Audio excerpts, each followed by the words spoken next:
तासगाव न्यायालयात शस्त्रासह 6 जण ताब्यात, घरावरील हल्ला प्रकरणाला नवे वळण.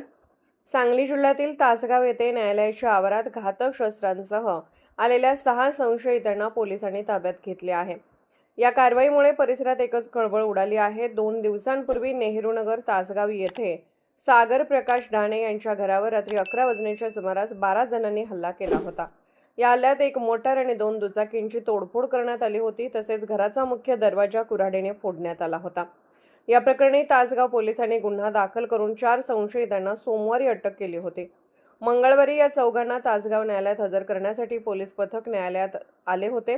याचवेळी अन्य 6 संशयित न्यायालयाच्या आवारात संशयास्पद हालचाली करताना पोलिसांच्या निदर्शनास आले. पोलिसांनी त्यांना ताब्यात घेऊन झडती घेतली असता त्यांच्या कमरेला एडका आणि चाकू अशी घातक शस्त्रे आढळून आली. या प्रकरणी ऋषिराज प्रवीण जोरे, हनुमंत दिगंबर गायकवाड, अरमान हजरत अली कवठेकर आणि सैफ जमीर जमादार अशी अटक करण्यात आलेल्यांची नावे आहेत. या कारवाईत 2 अल्पवयीनांचाही समावेश असून त्यांना नोटीस देऊन त्यांच्या पालकांच्या ताब्यात देण्यात आले आहे.